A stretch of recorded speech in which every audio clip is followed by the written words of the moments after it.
3 years after the divorce, his phone exploded with light at 3:17 a.m.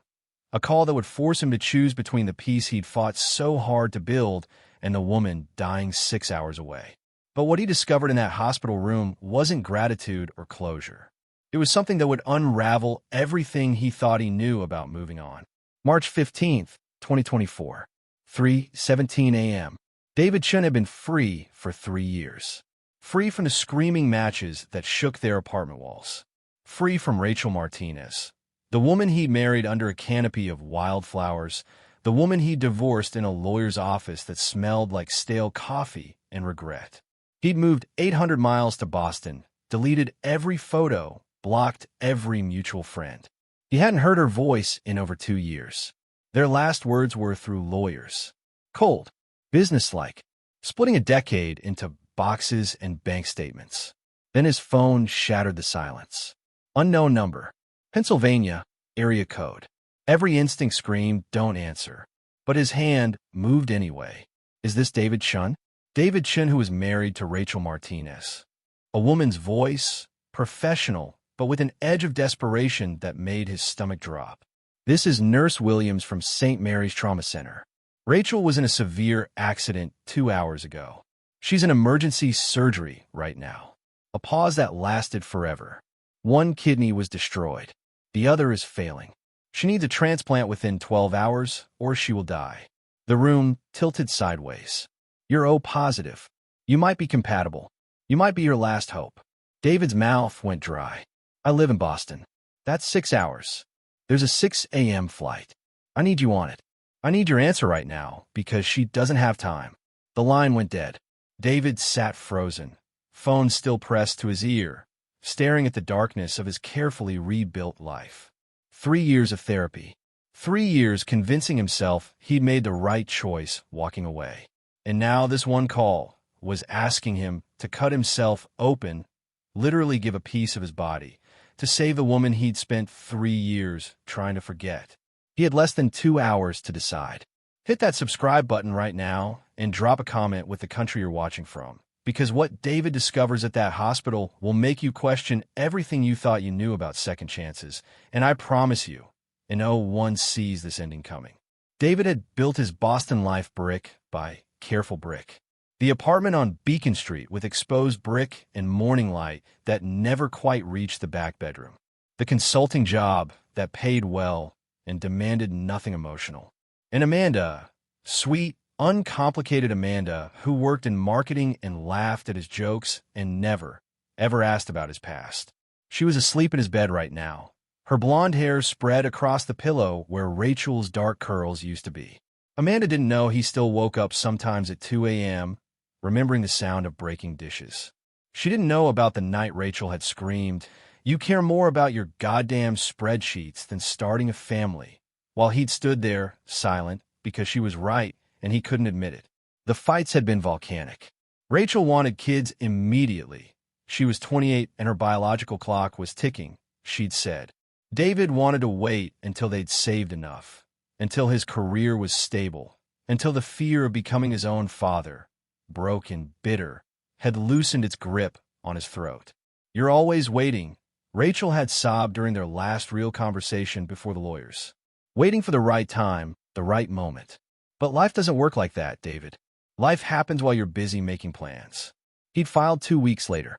The relief in her eyes when she signed the papers had hurt worse than any fight. Now Amanda stirred beside him, mumbling something about coffee, and David realized he was still holding the phone, still processing Nurse Williams's words, still trying to remember how to breathe. Rachel was dying, and he had 90 minutes to decide if he was going to save her. At 3:52 a.m., David called the hospital back. His voice sounded like gravel. "Book me on that flight. I'm coming." He moved on autopilot. Threw jeans, a hoodie, his toothbrush into a duffel bag. Left a note for his roommate about a family emergency. Called his boss's voicemail with something vague about a crisis. He didn't call Amanda. How do you explain to your girlfriend that you're flying across the country to potentially donate an organ to the woman who used to share your last name? The Uber to Logan Airport arrived at 4:47 a.m. The driver tried making small talk. David stared out the window at the pre-dawn darkness and said nothing. The flight was torture. Every minute stretched like taffy. David sat in 14C, middle seat, trapped between a businessman who snored and a college student who kept typing frantically on her laptop. He couldn't read, couldn't sleep, could only replay memories in an endless loop. Rachel dancing in their kitchen at midnight to songs only she could hear. Rachel's face the first time he said, "I love you," startled, then radiant. Rachel throwing his work laptop across the room, screaming, "You care more about your job than us." Rachel crying into her wedding dress the morning of their anniversary, whispering, "When did we become people who hurt each other?" Donating a kidney wasn't like giving blood. They would cut him open, remove an organ, leave him with one kidney for the rest of his life.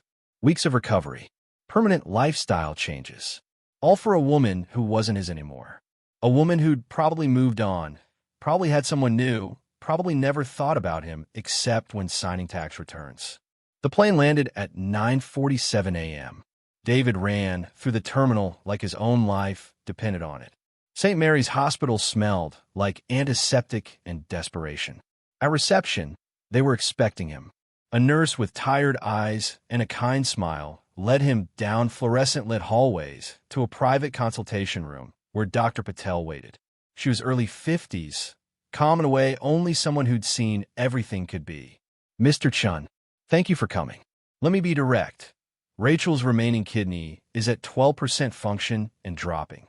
Without a transplant in the next 8 hours, her organs will shut down. She will die." David's knees felt weak. "What I need to do? Compatibility tests. For hours for results. If you match, we prep for immediate surgery." Dr. Patel's eyes were sympathetic but clinical. "But you need to understand the risks. Infection, bleeding, blood clots, organ damage, anesthesia complications. You'll live with one kidney forever. Regular monitoring, lifestyle modifications. And there's always the possibility." "Run the tests," David interrupted. They drew blood, asked endless questions about his medical history, his family's medical history, allergies, medications, alcohol consumption, drug use. Then told him to wait. At 11:23 a.m., heavy footsteps approached. David looked up. Marcus Martinez, Rachel's older brother, 6'3", former college linebacker, the guy who'd barely spoken to David at the wedding and hadn't spoken to him at all after the divorce. His eyes were bloodshot, his shirt wrinkled like he'd been wearing it for days. "David," Marcus's voice cracked. "Thank you for coming. We tested everyone. Mom's A negative. Carlos is O negative. Maria's O positive, but 8 months pregnant. I'm B positive." He wiped his eyes roughly. "You're it. You're literally the last option." "How is she?" Marcus looked surprised. "Sedated. Unconscious. They have her on a ventilator. Can I see her?" Drop a comment right now if you've ever had to choose between your own peace and someone else's survival, because what David sees through that ICU window will destroy every wall he ever built. Marcus led him through a maze of hallways to the ICU. Stopped at a window. Pointed. David looked through the glass. And every defense he'd built over 3 years shattered like dropped china. Rachel lay motionless in the hospital bed, hooked to machines that beeped and whirred with mechanical indifference. Her face was a canvas of purple and yellow bruises. A ventilator tube disappeared between her lips. Fur lines snaked from both arms. Her dark hair he used to brush out of her face while she slept, was matted with dry blood. She looked small, fragile. Nothing like the woman who used to throw books at him during fights, who used to dance on their balcony in thunderstorms, who used to look at him like he'd hung the moon. The other driver ran a red light. Marcus said quietly. T-boned her on the driver's side. She was unconscious when the paramedics arrived. They had to cut her out of the car. David pressed his palm against the glass. His hand was shaking. This was Rachel, the woman he'd promised forever to under that flower-covered arch. The woman whose favorite coffee order he still remembered. Iced caramel latte, extra shot, oat milk. The woman who used to trace the scar on his shoulder and ask him to tell the story again, even though she'd heard it 100 times. The woman he'd walked away from because staying felt like drowning. She doesn't have anyone serious, Marcus said, reading David's mind. Dated a few guys. Nothing stuck. Mom says she never really got over. He stopped. Cleared his throat. Anyway, she's alone in this. A nurse approached, tablet in hand. Mr. Chun, Dr. Patel needs to see you. We have your test results. David couldn't look away from Rachel's broken body. Is she in pain? She's sedated. She can't feel anything right now. But David could. He could feel everything. Dr. Patel's office was small, cluttered with medical journals and a coffee mug that said, "World's okayest surgeon." She gestured for David to sit. Her expression was unreadable. Your results came back. She slid a folder across the desk. You're not just compatible, Mr. Chun. You're a perfect match. 6 out of 6 HLA antigens. Same blood type. Similar body size. Your kidney function is excellent. She paused, and something like wonder crossed her face. In 20 years of transplant medicine, I've rarely seen compatibility this precise outside of identical twins. It's like you were made to be her donor. David stared at the papers. The words blurred together. Histocompatibility, cross-match negative, antibody screening. All the clinical language that meant his body and Rachel's body were designed to fit together, even now, even after everything. The surgery would be laparoscopic nephrectomy, Dr. Patel continued. Small incisions. We remove your left kidney, transplant it into Rachel. 3 to 4 hours. You'd be in the hospital 3 to 5 days. Full recovery in 6 to 8 weeks. When can we start? David, she leaned forward. I need you to understand what you're giving up. This isn't reversible. You'll live with one kidney for the rest of your life. You'll need regular checkups, blood pressure monitoring. You'll have to modify your diet, your alcohol intake. If your remaining kidney ever fails, you'll need dialysis or a transplant yourself. And there's no guarantee Rachel's body won't reject it anyway. What are her chances without the transplant? 0. She'll die within hours. And with it, 85% 5-year survival rate. With a living donor this compatible. The sooner we operate, the better. David looked at the folder again. Looked at the numbers that said he and Rachel were meant to fit together, medically if not emotionally. Looked at Dr. Patel's tired, kind eyes. Let's do it, he said. Let's do it now. They prepped him immediately. Surgical gown. For line. Consent forms that felt like signing his life away. David's hand shook as he wrote his signature, again and again. Yes, I understand the risks. Yes, I'm doing this voluntarily. Yes, I know this cannot be undone. Amanda called 3 times. He let go to voicemail. The pre-op room was freezing. A nurse, different from Nurse Williams, younger, with pink scrubs, checked his vitals and marked his left side with a purple surgical marker. This is the one we're taking, she said cheerfully, like they were discussing pizza toppings. Rachel's mother appeared in the doorway. Karma Martinez. David hadn't seen her since the divorce. She looked older, grayer, her face carved with worry lines. She stood there for a long moment, just staring at him.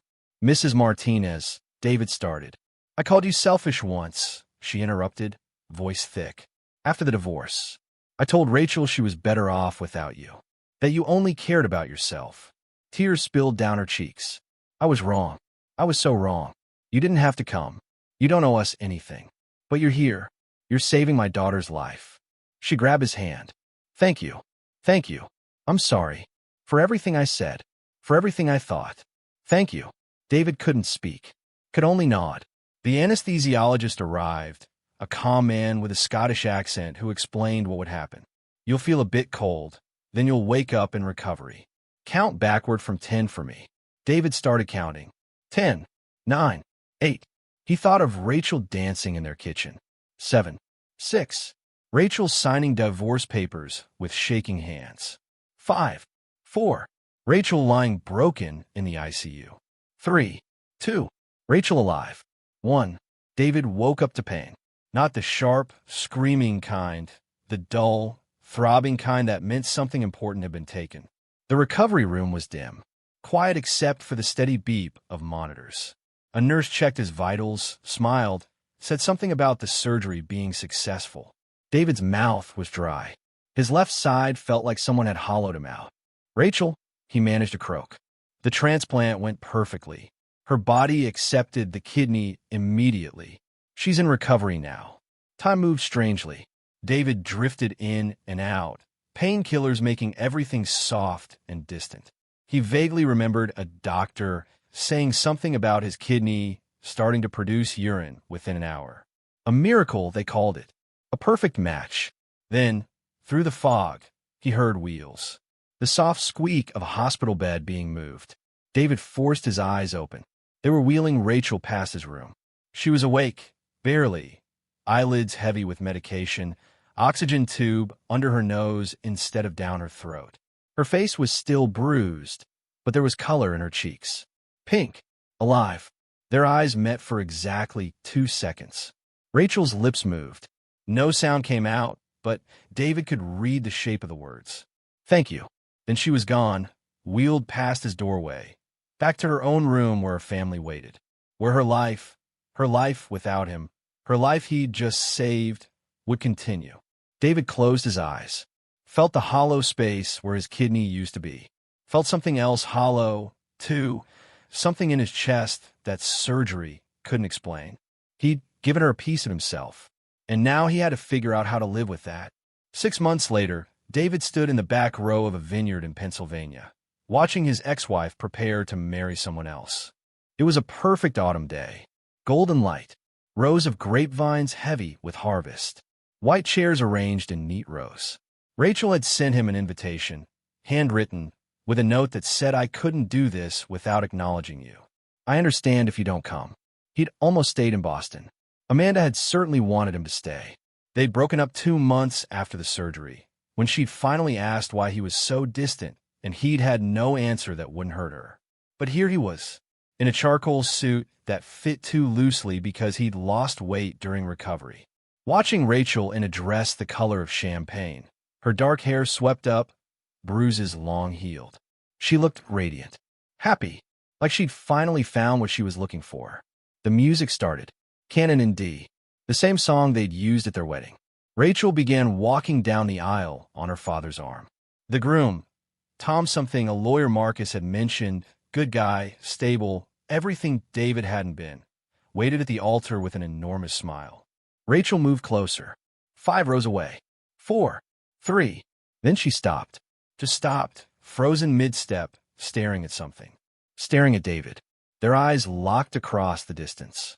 And David saw everything in her face, recognition, shock, something else he couldn't name. She put a hand to her left side, where his kidney lived inside her, keeping her alive. The music kept playing. The guests started murmuring. Tom's smile faltered. Rachel handed her bouquet to her father, turned away from the altar, and started walking toward the back of the venue, walking toward David. "Rachel, what are you?" Her father started, but she kept walking. She reached David, stopped inches away, close enough that he could smell her perfume, different from what she used to wear, but somehow still Rachel. "I can't," she whispered.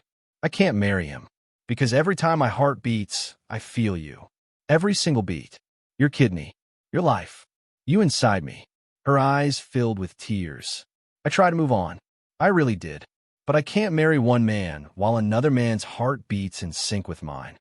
They left the vineyard together, walked past 300 shocked guests, past Tom frozen at the altar, past Rachel's mother, who started crying for reasons that had nothing to do with disappointment, got into David's rental car and drove nowhere in particular, just away.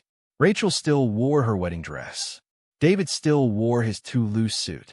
They ended up at a diner off Route 30, sitting across from each other in a cracked vinyl booth, the same way they used to when they were dating and broke and in love. "This is crazy," Rachel said, stirring coffee she hadn't drunk. "I just left my fiancé at the altar for my ex-husband. This is insane. Completely insane," David agreed. "We didn't work the first time. What makes us think? We were kids the first time." David reached across the table. Didn't quite touch her hand, but close. "I was terrified of becoming my father. You were terrified of running out of time. We loved each other wrong. And now I've literally given you a piece of myself. Kind of hard to run away from that." Rachel laughed. It sounded like crying. "The doctor said transplant patients sometimes develop personality traits from their donors. What if I start caring too much about spreadsheets? What if I start wanting kids? The words hung between them. Heavy. Real. Do you? Rachel asked quietly. Want kids? David thought about the last 6 months. The recovery. The therapy he'd started again. The long nights thinking about what mattered and what didn't. I want to stop being afraid, he said finally. I want to try. With you. If you want to try. We need therapy. Like so much therapy. Weekly. Twice weekly if necessary. Ground rules. No shutting down during fights. No throwing things. No making decisions based on fear. Rachel finally touched his hand. Her fingers were cold. This is the stupidest thing I've ever done. Second stupidest, David said. Marrying me the first time was probably stupider. Or divorcing you. They sat there in the diner as the sun set. Two people who destroyed each other once, holding hands across a Formica table, trying to figure out how to love each other right this time. It wouldn't be easy. It would probably be messy. They'd probably fight and cry and want to give up 100 times. But they'd have time. Thanks to David's kidney, they'd have all the time in the world. Rachel squeezed his hand. So what do we do now? David smiled. For the first time in 3 years, it felt real. Now, we try. But different this time. Different this time, Rachel echoed. And they did.